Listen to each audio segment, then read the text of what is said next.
Sebelum menonton, jangan lupa like, subscribe, dan tekan tombol lonceng. Selamat menyaksikan. Oh halo sahabat Eljon, masih bersama saya Dita Zulaika dan juga tentunya bersama panelis kita ada Kak Doni De Keizer, seorang speakerpreneur, dan juga Kak Roni Prancis, seorang business maximizer. Luar biasa ya, hari ini kita akan membahas tentang tema Guruku Bukan Gurumu. Nah, luar biasa nih Kak, obrolannya menarik banget, guruku bukan gurumu. Menurut Kak Roni dan juga Kak Doni, kadang ya kita tuh punya guru yang sama, tapi hasilnya tuh bisa beda didikannya antara satu dan sama lain. Apakah itu mitos atau fakta sih? Wih, Mitos atau fakta? Iya. Silakan bro dulu. Oh, segmen mitos larinya di sini ya. Mitos atau fakta? Oke. Harus dikondisikan seperti itu ya. Nah, jadi kalau misalnya kita bilang hasilnya bisa berbeda, kita coba berkaca deh sewaktu lagi kita masih di bangku sekolah. Sekolah yang mana nih? Ya kan bisa dasar. Sekolahmu bukan sekolahku. Sekolahmu bukan sekolahku. Dan itu memang fakta. Iya. Nah, jadi kalau misalnya kita bercerita gurunya satu kelas itu memimpin berapa banyak orang sih? Banyak kan, 30 ya kan? Tergantung, kalau dia sekolah internasional bisa jadi lebih kecil ya kan, bisa jadi lebih sedikit. Oh berarti aku dulu sekolah internasional ya? Oh ya, internasional bukan kena muridnya lebih sedikit, nggak ada murid. Nggak ada murid ya. Nggak usah disebut nama sekolahnya ya.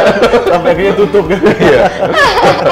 Nah, jadi kalau bisa kita lihat dari satu kelas diajar guru yang sama, pastinya kalau ngajar di depan kan pasti sama ngomongnya dong. Kan nggak mungkin pas waktu sama si A ngomongnya A, sama si B ngomongnya si B, kan nggak mungkin ya kan. Tetapi kita lihat ada yang sukses ya kan. Oh ada yang kok jadi orang yang biasa-biasa. Tahu nggak Dita, waktu waktu sekolah saya itu masuk kelas yang istilahnya paling bawah loh. Paling bawah? Iya paling bawah, maksudnya ranking di bawah. Iya, di lantai paling bawah menjadi B3, B4 gitu. Nah, ketika waktu lagi kita ada di sana dan kita ada waktu dulu kita di ranking istilahnya ya di paling bawah. Jadi kan orang selalu merasa apa sih? Aduh, ranking paling bawah ini adalah ranking buangan, betul nggak? Jadi ada merasa harga dirinya juga pasti akan jatuh, misalnya kayak gimana. Tapi apakah itu menentukan dia itu nanti ke depannya bakal sukses atau enggak? Enggak. Ya kan? Karena kenapa? Kita juga banyak melihat sekarang orang-orang yang di ranking-ranking teratas, akhirnya mereka sukses nggak? Sukses. Tapi versi yang berbeda, ya kan? Versi berbeda kayak gimana? Orang-orang di ranking atas, mereka lebih sukses misalkan berada di dalam perusahaan, mereka memegang jabatan tertentu. Jabatan level tinggi. Sedangkan kita nih levelnya di bawah-bawah, ya kan? Mau nggak mau kita ngapain nih? Kita harus membuka peluang untuk diri kita sendiri, iya kan? Nah inilah, jadi kalau misalnya kita bilang ya, benar atau kagak sih orang yang dengan guru berbeda bisa menghasilkan berbeda? Nah itu benar, ya kan? Tapi itu cuma tidak sebatas dari yang guru akademis. Guru-guru di tempat aspek-aspek lain pun juga pasti akan ada yang sama. Nah sebelum itu kita akan dengarkan dulu nih yang tentang si fakta ini nih.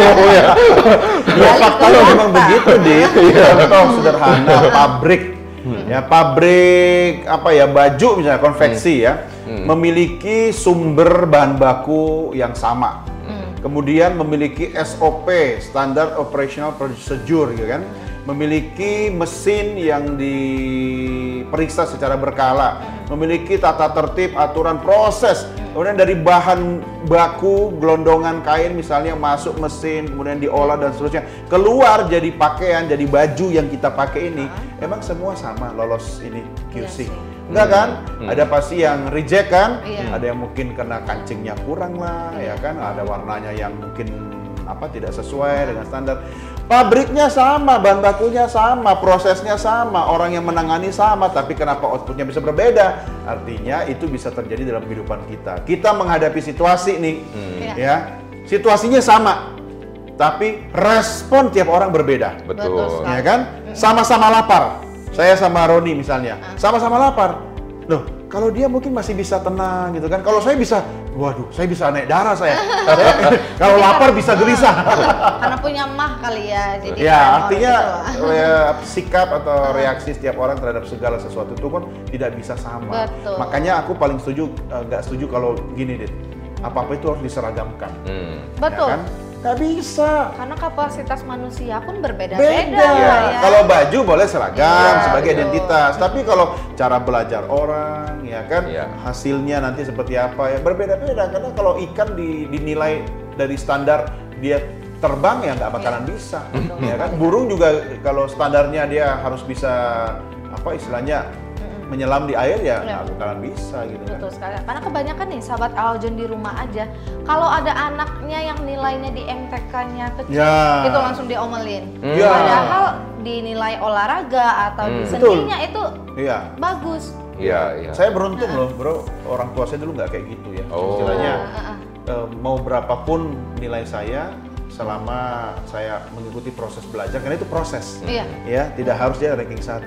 Itu saya terapkan ke anak-anak saya sekarang, ya sayangnya sih nggak ada yang ikut di bidang saya gitu kan, tapi nggak apa-apa. Ketika kemudian dia mencintai misalnya satu mata pelajaran, ya kan, dia misalnya lemah di matematika, ya kan, tapi ternyata di bahasanya bagus, ya kan, atau di bidang apa sekarang yang digital gitu. Digital, IT, digital, pengen jadi ahli game, bikin game gitu kan segala macam. Oke, nggak apa-apa, silahkan. Yang penting belajar itu harus happy. Harus seneng. Kalau zaman dulu kan memang ya, kenapa sih itu kan kalau kita bilang stereotype ya. Orang itu diukur kecerdasan berdasarkan kecerdasan intelligence, angka, skornya IQ-mu berapa, ya kan. Kalau IQ-nya, wah nih IQ-nya IQ jongkok nih kan, ya kan. Nah, padahal dianggap masa depan suram. Iya, masa depan pasti suram. Nah, kita punya ada satu buku yang membicarakan tentang namanya kecerdasan majemuk, ya kan. Kecerdasan majemuk itu artinya apa? Setiap orang mempunyai kecerdasan berbeda-beda, ya kan. Tadi udah disebutkan juga ada orang kecerdasan di bidang apa? Olahraga, di bidang musik, ya kan. Kan kita nggak bisa memaksakan orang musik harus jago matematika. Bisa stres anaknya. Kok dia akan dibilang orang paling bodoh di dalam kelas, ya kan. Padahal dia pas waktu lagi musik, tanpa diajarin sama guru les pun ya, kita dengarkan melodinya itu indah banget gitu kan. Nah, orang yang di bidang olahraga nih, dia sangat jago misalnya untuk di bidang olahraga. Disuruh misalnya belajar musik, bisa stres dia. Makanya kalau di pendidikan, di pendidikan sekarang, rata-rata kalau orang tua yang sudah mulai paham, mereka akan ngetes dulu nih. Ya kan, anak gua nih, ya, lebih cocoknya yang mana sih? Dia tuh cerdas yang mana? Sehingga nanti kita ngarahin dia tuh akan lebih enak, ya kan? Nah, pertanyaan begini, kalau misalnya kita lihat di universitas tuh, kenapa ada ujian saringan masuk? Ya, karena bukan cuma teh dan kopi pakai saringan. Betul juga kayaknya.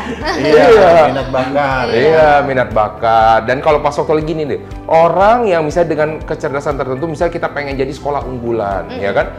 Inputnya harus dipastiin dulu dong, iya kan? Bibitnya bibit, bebet, bobotnya harus dipastikan sehingga prosesnya dengan yang sama, hasilnya sama. Kenapa harus dengan proses yang sama? Zaman dulu nih, Bro Doni ya, kita karena kenapa orang sering mikir seperti itu? Generasi zamannya itu zaman industri, iya kan? Jadi semua menuntut keseragaman. Coba kita lihat gini, generasi industri itu kenapa mesti sama sih seragam? Anda lihat di pabrik, ya kan? Ada namanya satu jalur, seragam nggak? Mereka hidup adalah berdasarkan dari proses, dan itu terbawa ke zamannya, ya kan? Jadi orang-orang dengan generasi zaman industri, biasa orang-orang tersebut menghargai proses.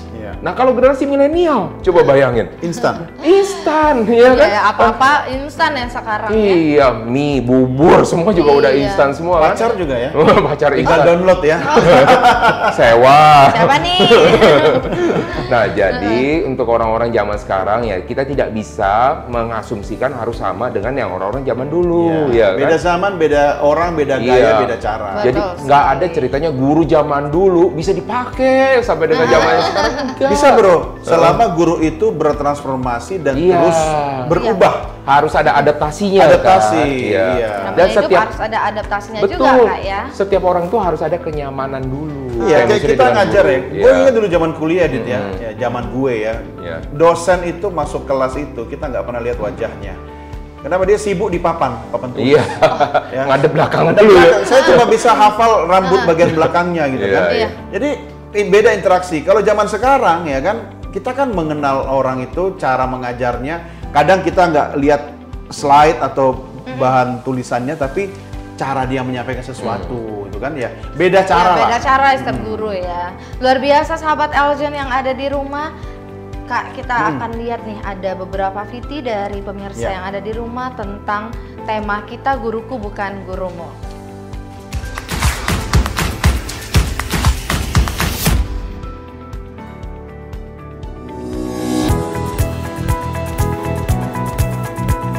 Menurut aku di titik yang sampai sekarang ini yang membuat aku sampai lebih baik dari sebelumnya adalah ada orang yang paling dekat sama aku. Dia pendewasaan dari segi manners, dari segi ya pokoknya dari segi segala sisi baiknya itu ada deh. Dia ngajarin aku caranya menghadapi masalah, caranya menghadapi suatu orang yang menurut aku bakal menyulitkan aku. Dia pokoknya banyak problem solve yang dia kasih sampai sekarang kayak gitu. Tuh benar-benar orang terdekat aku. Mungkin aku nggak bisa sebutin namanya karena udah almarhum. Menurut aku sosok orang yang membuat perubahan dalam diriku menjadi lebih baik adalah guru public speakingku, karena beliau bisa memberikan arahan, juga bisa memberikan ilmu, dan juga yang mengayomi diriku dari awal sampai titik ini. Jadi ku bisa belajar banyak hal, tentunya menambah relasi, memperluas komunitas juga, dan tentunya mengembangkan kemampuan. Dan juga yang paling penting adalah adab di atas ilmu.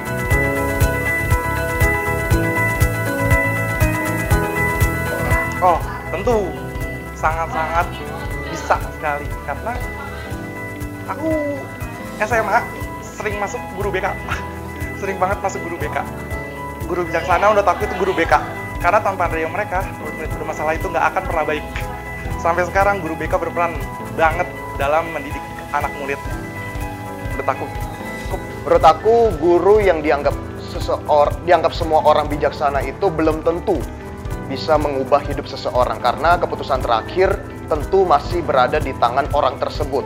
Jadi kalau guruku bijaksana tetapi keputusan terakhir tetap di tanganku, apakah aku akan berubah nantinya menjadi lebih baik ataupun tidak.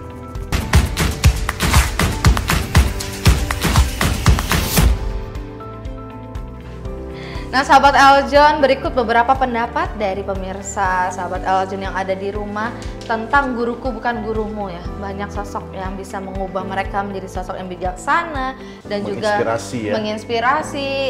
Gantian dong nanya, kalau Dita sendiri siapa sosok yang menginspirasi Dita? Untuk menjadi seperti sekarang ini ya. Kalau klisenya orang tua. Oh, iya dong. Kalau klise. Iya, itu klisenya. Klise itu kan kalau mau cetak foto bawa klise. Ngerasain nggak? Enggak. Denial. Iya Kak, tapi aku punya banyak guru juga sebenarnya. Aku termotivasi untuk menjadi seorang public speaker juga, dimana aku ngobrol di depan orang dengan nyaman. Kan aku dulunya pemalu juga Kak, nggak bisa ngomong. Mas Caci. Sama loh, sama dia malu-maluin. Iya, tapi sekarang aku bisa malu-maluin juga sih. Iya. Artinya ada proses yang dilalui ya? Betul sekali, ada proses yang bisa buat aku menjadi seperti sekarang. Thank you loh Kak. Sahabat Eljon di rumah, kita sudah menyaksikan bersama-sama perbincangan saya Dita Zulaika bersama dengan dua panelis kita, ada Kak Doni dan juga Kak Roni. Semoga ada hal-hal yang bisa dipetik oleh sahabat Eljon yang ada di rumah. Jangan kemana-mana dan terus saksikan El Talk, Empowering Life Through Communication.